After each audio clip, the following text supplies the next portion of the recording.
औज़ुबिल्लाहि बिस्मिल्लाहिर्रहमानिर्रहीम। अस्सलाम वालेकुम नाज़रीन सामीन, उम्मीद करते हैं कि आप सभी खैर-ओ-आफ़ियत से होंगे, बिल्कुल ठीक ठाक होंगे।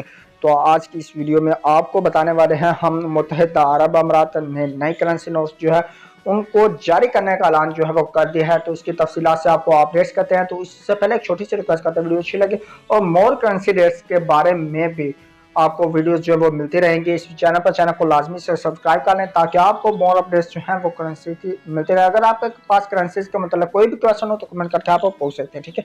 तो बिना टाइम वेस्ट के हम इस वीडियो को करते हैं स्टार्ट, ठीक है। तो मुत्तहिदा अरब अमारात ने नई करेंसी नोट्स जारी करने का ऐलान कर दिया जो ऐसे जदीद तरीन सेफ्टी फीचर्स से आरास्ता होंगे जिनकी नकल करना तैयार बहुत मुश्किल होगा।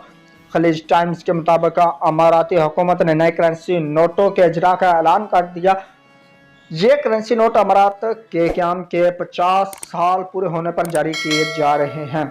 यूएई की 7 रियासतों ने मिलकर 1971 में एक मुश्तरका मुल्क का क़याम किया था। साल 2021 में अमारात को वजूद में आए 50 साल पूरे हो गए हैं।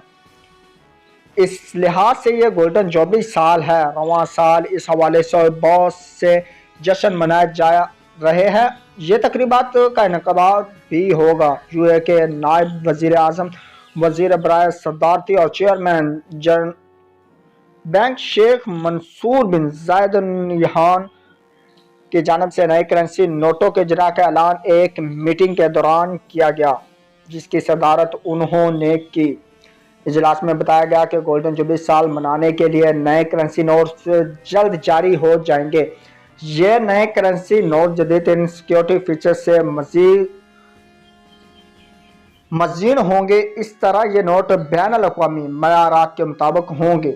इस इजलास के दौरान खालिद मोहम्मद बिन सालम बालम तमीमी को सेंट्रल बैंक का नया गवर्नर नामजद करने का फैसला किया गया। यह फैसला मौजूदा गवर्नर अब्दुल हामिद मोहम्मद सईद अल हमदी की जानिब से रिटायर होने के दायरे के बाद किया गया।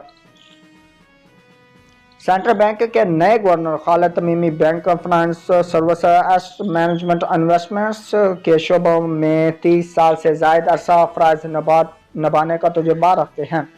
इससे पहले वो सेंट्रल बैंक के डिप्टी गवर्नर के ओहदे पर फाइज रह चुके हैं। इस इजलास में सेंट्रल बैंक के बोर्ड ऑफ डायरेक्टर ने भी शिरकत की। इस मौके पर नए कौमी बैंकों और मालियाती अदारों के क़याम की भी मंजूरी दी गई। सेंट्रल बैंक की जानिब से कोरोना से मुतासर अदारों और अफराद के लिए 50 अरब दिरहम के इमदादी पैकेज की मुद्दत 2021 तक बढ़ा दी है। ये थी आज की अपडेट्स। मज़ीद अपडेट्स से बाखबर रहने के लिए चैनल को लाजमी सब्सक्राइब कर। मिलते हैं नेक्स्ट वीडियो में, तब तक के लिए अल्लाह हाफ़िज़ एंड बाय बाय।